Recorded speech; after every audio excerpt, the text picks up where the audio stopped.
Thank you so much. That's a very nice entrance to be able to make. Come down here just on time.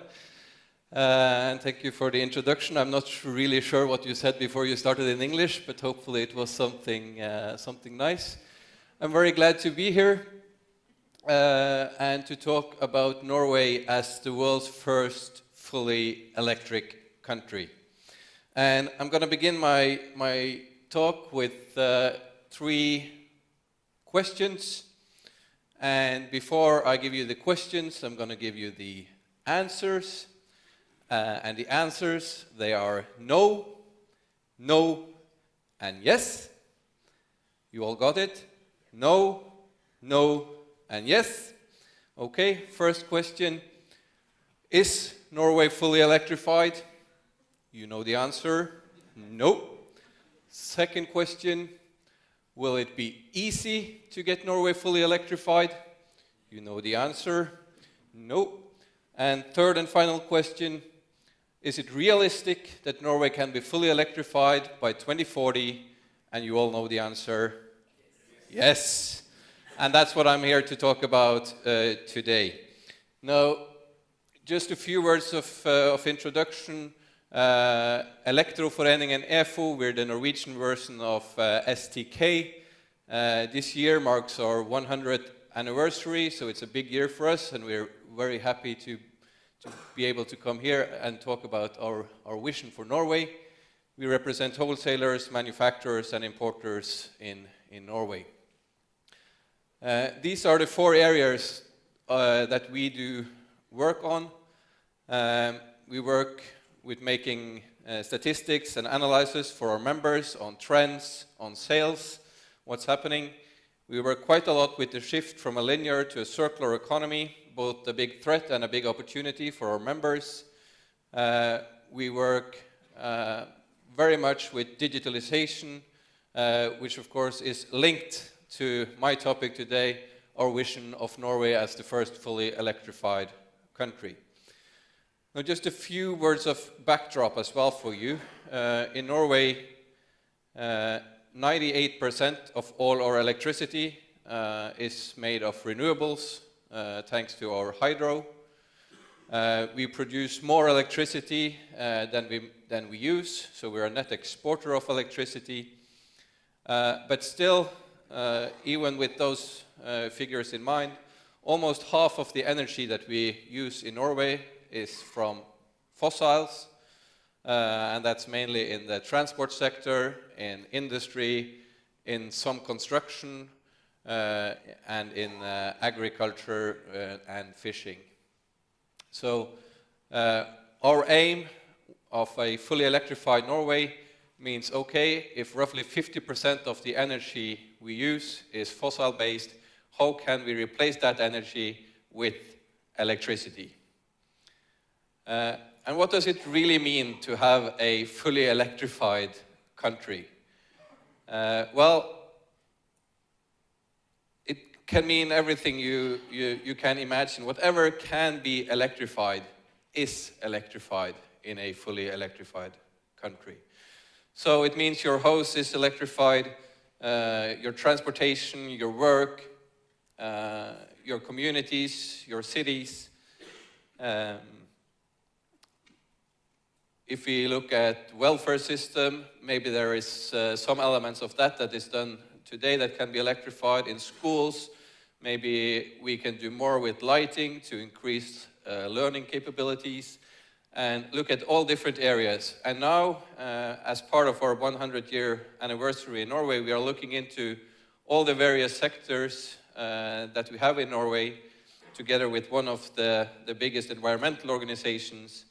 And we are seeing, okay, in transportation sector of Norway, how much is electrified today?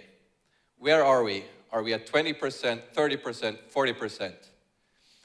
And we do this in industry, in agriculture, in building, in construction. Where are we today?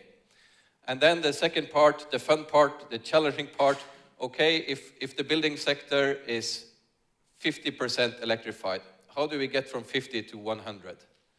If in transportation we are now at 23%, how do we get from there to 100? And how do we reach that within the 2040 year that I said was a realistic goal? Now, my main, the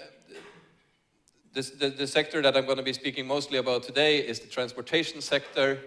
It's one of the areas where we have done the most in the last years in Norway, and where I think also Norway is a very good example for many others to follow. So some takeaways, and if you start at the ferries, a couple of years ago there were some very courageous municipality workers in one of the regional municipalities in Norway. They dared to order something that did not exist. And this is the power of public procurement. And it's, I think, one of, if you're going to take away something, then take away this, the power of public procurement when it is matched with goals from other public policy. And today, more than 60 fully electric or hybrid electric ferries have been ordered by regional or local municipalities in Norway to the transport system. Several are already in place, and 60 will be in place by 2021, meaning that most of the ferry trips you will take in Norway, shorter than half an hour, will be on an electrified ferry. And by 2040, of course, all the rest of them will also be electric. Now that's a big kind of step where you have this innovative public procurement working very well. One other example from this slide, on the far right corner, the bicycle. And this is, for me, it was, I thought it was the wrong use of money when the public authorities in the municipality of Oslo 3 years ago said, we'll spend €500,000 giving it away to people buying electric bicycles. Everyone who buys an electric bicycle in the municipality of Oslo, after there was a change of government, got a grant of €500. But I was completely wrong, and this shows just how strong even symbolic political actions can be. Because that €500,000 meant that we had 1,000 people who signed up during just one day to buy an electric bike, and that really pushed the demand side. And now we have a huge demand for electric bikes, and of course when the demand grows, so does supply, and now we have a big rollout of electric bikes without any subsidies. And just for instance, even a lot of businesses like my own, our organization, we buy electric bikes that we have in the office, so that when we come to work and if we're going to a meeting in the inner city, we can use the electric bike and not worry about any traffic. Very, very nice. I could spend a lot of time on this slide. Just a couple more examples. Buses.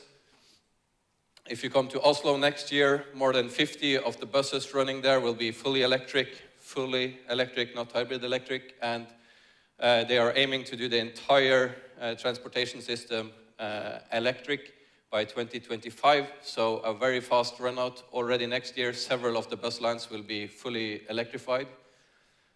If you look at heavy trucks and distribution, this is an example of private procurement, because that's a sector where it's mostly private businesses, and one of the biggest players there, one of the wholesalers in groceries, have really taken a stand saying that we will shift all our transportation and have ordered the first fully electric heavy trucks, some of them transformed in Netherlands, and now also ordering, of course, the Tesla supercar, super truck. And here you also see the play together between private and public sector, because when they start doing this, also the municipality of Oslo, now our biggest city, have decided that they are going to create areas within the city where you're only allowed to deliver goods using electric or hydrogen vehicles, so that there are no fossil vehicles within parts of the city. And of course, when you see these things acting together, it's a very good way of moving fast forward. The shipping sector, very big in Norway. One sector, I mean, we don't build many cars, we don't build many buses, but we do build a lot of boats. And we already have several fishing boats, hybrid electric, and hopefully some of them will become fully electric in not too long. Now this is the number of fully electric battery cars sold in the Nordic region last year. And as you will see, Norway stands out quite substantially, and there's, I think, no surprise to many of you that we have had one of, if not the best incentive scheme for buying electric cars in the world, with free public parking, no car tax, you could drive in the bus lane, free driving through toll stations, and so on. And of course, this has really sparked the sales of electric cars in Norway. When this incentive scheme was set up, it was said that it would last until we reached 50,000 cars. This year, we've already passed 150,000 fully electric cars. And if you look at the estimated sales for next year, or for this year, we're selling more than 50,000 fully electric cars this year alone. Now, if the last slide was somewhat depressing from a Finnish point of view, then look at this one. You will have the estimated sales of electric cars more than 13 times more than last year. Something's absolutely happening now, as we see both in Sweden as well. So things are accelerating. And in Norway, a double from 27 to 2018. And of course, these are huge, huge numbers, meaning also that now we are talking about reducing some of the incentives. The bus lanes are getting full. All parking spots are taken by electric vehicles. Of course, there are some issues and some complaints regarding this. So there will be some policy change quite soon. But the government has stressed that at the same time, if they introduce, for instance, some tax on electric vehicles, they will raise the tax further on fossil cars so that the difference will not be any bigger than it is today. Now, in market shares, we see Norway, we passed 20% last year. We'll make roughly 40% then in fully battery electric cars this year. And we're well on the way. This is last month, March of this year, where we sold 37% of all cars sold in Norway were fully electric. And if you include the hybrids, more than 65% of the cars sold in Norway last month was either fully or hybrid electric. And the sole reason, and that's my argument, the sole reason why these numbers are not even higher is actually not that people don't want to buy an electric car, it's that they can't get one.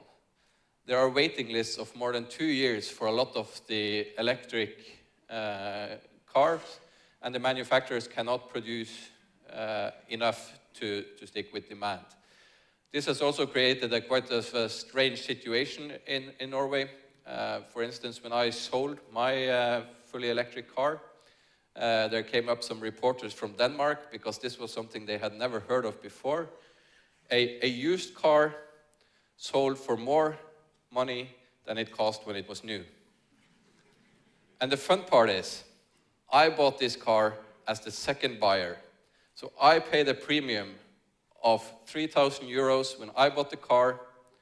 I sold it with a premium on top of that one for 3,500 euros. And if the person who bought the car from me would sell it now, that person could get even 2,500 euros more. Now that's a very, very strange example. Of course, it's the Opel Ampera E. It's been hugely popular in Norway, very limited supply, huge demand because it has a long range, but it also says something that about the real demand for electric cars in Norway. And we also have, and I have to say this, I'm working a lot with politicians. I'm very proud of the Norwegian politicians when it comes to electrifying Norway. And when it comes to the car sector, of course, where they've been doing a lot of different things. They've set a ban on the sale of fossil fuel cars from 2025. As I said, we're growing with from 20% last year to 40% electric cars this year. So probably we'll make it there even without the ban. But as you know, a car lives quite long. So even if we sell the last fossil car in 2025, it's going to take us until roughly 2040 before the car sector is fully electric. But we're getting there. Now, Norway is no longer, we used to be a giant when it came to electric cars. We're that no longer. It took the world 20 years to sell the first million electric cars, 18 months to sell the second million of electric cars, and then only 8 months to sell the third million electric cars. Things are going very, very fast. And in numbers, Norway is no longer a big electric car nation, but why we are still interesting for many other nations and for all the car manufacturers is the adoption rate that so many Norwegians drive an electric car. And this relates to the S-curve effect. I think you all know this from before, how things tend to take longer in the beginning than we imagine, but then they go faster in the long run than we are able to imagine. And this relates to quite a lot. And I think when you see a picture like this, maybe, or even if you see when you're passing a different car and you see a person holding the wheel whilst texting, some of you might react to that. In Norway, you will get a fine if you do this. My argument is that if you have children under the age of 5 maybe, when they grow up, turn 18, if you show them this picture, I don't think it's the texting they will react to. I think it's the fact that the person is holding the wheel. Because here comes the part where digitalization, automation, and electrification joins together, and that goes very rapidly as well. And we've only just started to see the beginning of automation when it comes to cars. Here, policymakers and politicians are lagging behind, but also in Norway there, we have ambitious politicians who are wanting to put this forward. Just give me a sign when I have some minutes left so that I know when to, yeah, 1 minute left, okay. I'll briefly just show you this then, and the air traffic has been said by many as one area that can never be electrified. Well, we believe, and this is not the EFO that believes this is the Norwegian aviation authorities, all domestic air traffic in Norway electrified by 2040, and look at this, air travel, the most environmentally friendly mode of transportation when you go more than 300 kilometers. Now that's a vision of the future that would really be a game changer, and we already have the first electric planes here. This one has crossed the electric channel in 2015. This is my home area of Lofoten, perfect for electric planes with roughly 20 seats. Can go, it's only 100 kilometers between the airports. Here we will have, according to the Norwegian aviation authorities, electric planes running by 2025. So things are going very fast. And this year, I was delayed now because my fossil-driven plane, you all know the fossil engines have a lot more parts, electric engines a lot more easy to maintain, and by 2030 I should be coming here also by an electric plane. And if anyone is concerned about safety, well, I don't think you will be after flying an electric plane. Just imagine today you fly with 2 engines. If one of them goes out, you lose 50% of your power. The wings are filled with fully liquid, highly explosive fuel. And if you go by an electric plane, you could have several engines. And talking of range anxiety, well, in a fossil fuel plane, they always load the minimum amount of fuel because of the weight. In an electric plane, it weighs exactly the same whether the tank is half full or completely full, so no problem on that scale. This is going very fast. I could have talked also about the fully electrified harbor or the construction site, which is one of the areas where we can cut a lot of CO2 emissions. The building sector in Norway, all buildings use electricity for heating, so not many emissions from a building when it's up there, but from the construction period, there is a lot of emissions, so one thing we are working very much on. But in the end, we really do believe Norway can become the world's first fully electrified country. We believe it is possible by 2040, and we are, as I said, in the middle of doing a big study to prove it. We are going to present it in Oslo on our birthday, the 28th of November. If any of you are in Oslo that day, please contact me and you can hear more about it. I hope that we'll see more pictures like this. Marit Bjørgen, unfortunately, has quit skiing, but nothing would make me happier than in the World Electric Summit we could have something like this with Norway, Finland, and Sweden. Thank you very much for your time. Thank you, Per. Please stay here. Let's have a few questions. If you have any questions in audience, just raise your hands and we'll give you the microphone. I have to say, I admire the last slide. Well played, well played. Let's talk about that slide actually even more. When we think about Finland coming second in this electrifying thing, can you maybe elaborate a little bit more? What do you think needs to be done to get there? Because the title of this seminar is something like Finland could be the model country of intelligent electrification. And also, even though northern countries are in some way quite same, our societies and countries are also very different. For example, you have oil and we don't. So what needs to be done here? Well, I'm glad you didn't ask what are we going to do with the oil when everything is fully electrified, because I think that's a dilemma for some Norwegian politicians. I think, and I think we could have talked a lot about this, the electrifying Finland as a basis for automating and the intelligent houses, cars, whatever it is. And I just have one reflection on that really, and it's that we have to make sure that that even when we talk about smart houses, that they really are smart, because sometimes you get a feeling that you have to be an engineer to live in a smart house, and then it may be smart, but it's not very intelligent. And I think we have to really showcase some of the advantages, and I think the play together between industry and politicians to make this happen. So the use of the innovative force within the industries combined with politicians that need to make some laws if we are to accelerate the speed. Because as you see with the S-curve, the tough part is getting from 0 to 2%. Or maybe up to 5%. But then you reach somewhat of a critical mass where people start experience this, where seeing an electric car is something normal that you see every day. And to get there, I think what we've seen in Norway is that both symbol politics work and also heavy regulations.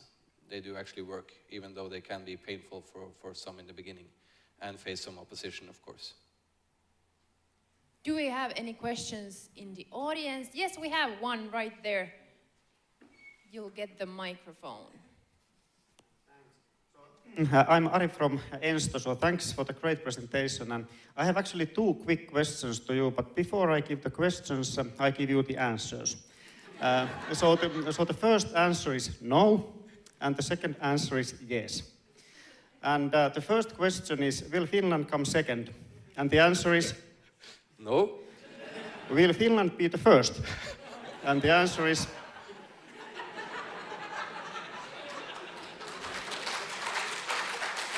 when I said well played with the slide, that was my personal opinion, because the audience might not share my opinion with that one. I think you just started a battle. I don't think I've ever been speechless before. Yes. Ah. Yeah. Can we have some argumentation? Wait for the mic because we have the stream so that everyone at home also hears this wonderful quickly. debate. So it just said that the target is 2040, and we Finns are a very competitive country. So we take this as a challenge. Yeah.